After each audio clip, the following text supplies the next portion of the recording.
পোনপ্ৰথমে মই আমাৰ পাৰ্টিৰ প্ৰেচিডেণ্ট হাইকমাণ্ড সন্মানীয় প্ৰমোদ বড়ো ডাঙৰীয়া আৰু জ্যেষ্ঠ আমাৰ নেতাসকল আৰু আমাৰ যিসকলে কৰ কমিটিত কাম কৰি আছিলে এখেতসকলক ধন্যবাদ জ্ঞাপন কৰিছোঁ।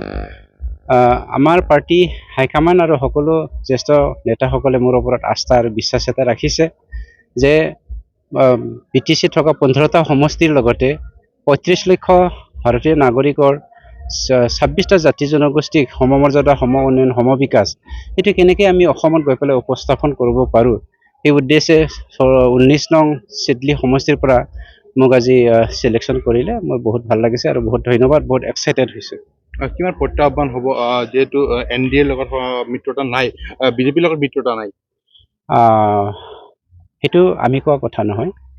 আমাৰ NDAৰ নেডাৰ আমাৰ যি আমাৰ আহ্বায়ক ডক্টৰ হিমন্ত বিশ্ব শৰ্মা ডাঙৰীয়াই নিজে নিজ মুখেৰে কৈছে যে BJP, AGP আৰু BPF তেওঁলোকে হ'ল NDAৰ মেম্বাৰ। অসমৰ আজি 126টা সমষ্টিত তেওঁলোকে খেলিবলৈ গৈ আছে। আমি NDAৰ পৰা যদি ওলাই আহিলোঁ, BTCৰ জনগণই আজি NDAত থকাৰ কাৰণে যোৱাবাৰ আমাক নক্সাত কৰিলে।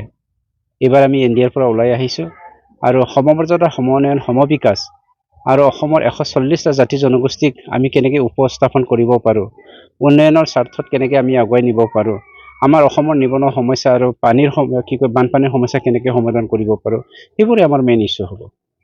এটা কথা ক'ব লাগিব, যোৱা BTC নিৰ্বাচনত যিমান দূৰ ফলাফল হ'ব লাগিছিলে সেয়া কিন্তু ফলাফল হোৱা নাই। গতিকে এই বিধানসভা নিৰ্বাচনত কিমান চেলেঞ্জিং আহি পৰিব বুলি আপুনি ভাবিছে? চাওক, BTCটো আমি অতীত হিচাপে ল'লোঁ যোৱা ইলেকশ্যনটো, তথাপিও আমি অতীতৰ পৰা বহুত শিকিব লগা হয়, ইতিহাসৰ পৰা আমি শিকিব লাগে। আমি বহুত ধৰণৰ সমস্যা ফেচ কৰিছিলোঁ যোৱাবাৰ, কিন্তু এই সমস্যাটো এইবাৰ আমি ফেচ কৰিব লগা নহ'ব পাৰে, কিয়নো জনসাধাৰণে 5 বছৰ আমাৰ সন্মানীয় প্ৰমোদ বড়ো ডাঙৰীয়াৰ নেতৃত্বত যি UPPL দলে চৰকাৰ গঠন কৰিলে, ইয়াত জনসাধাৰণে চাগে কিবা এটা আমাৰ দুখ দেখিছিলে। তাৰ কাৰণে 17 বছৰৰ হাগ্ৰামাৰ যি অপশাসন সেইটো পাহৰি গৈছিলে, কিন্তু হাগ্ৰামা চৰকাৰৰ অনাৰ পাছত 28টা চিট জিকোৱাৰ পাছতো হাগ্ৰামাই আজি শান্তি স্থাপন কৰিব নোৱাৰিলে। হিন্দু মুছলমান কনফ্লিক্ট তেওঁ জগালে আৰু বড়ো আৰু সান্তালীৰ মাজত কনফ্লিক্ট আকৌ 17 বছৰৰ নিচিনা আকৌ ষ্টাৰ্ট কৰিলে। এই 4 মাহত 6জনী আমাৰ BTRৰ ভনী, আমাৰ ছোৱালী, আমাৰ নাতিক আমি হেৰুৱাব লগা হ'ল।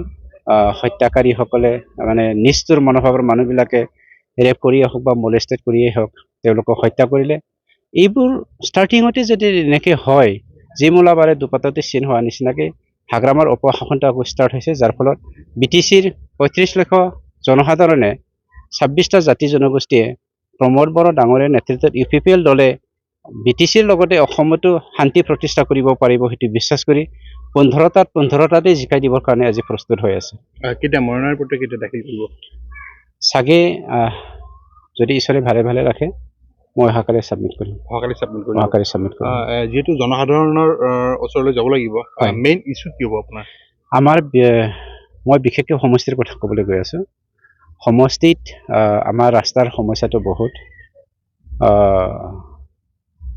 তাৰ লগতে আমাৰ নিবনুৱা সমস্যা, তাৰ লগতে আমাৰ শান্তি প্ৰতিষ্ঠা কৰা আৰু এই BTCৰ অঞ্চলৰ অসমৰ যিমানখিনি জিলা আছে তাৰে ভিতৰত প্ৰমোদ বড়ো ডাঙৰীয়াৰ নেতৃত্বত শিক্ষাৰ মানদণ্ডটো একেবাৰে টপ লেভেললৈকে গৈছিল।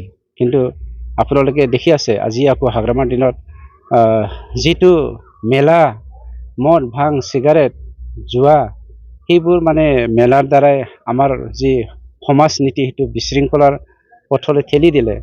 এইফালৰ পৰা আমাৰ শিক্ষাৰ মানদণ্ড যে আৰু তলত যাব সেইটো চিয়ৰ। সেইবোৰ কেনেকৈ আমি বিলুপ্ত কৰিব পাৰোঁ সেইটোৱে মোৰ উদ্দেশ্য হ'ব।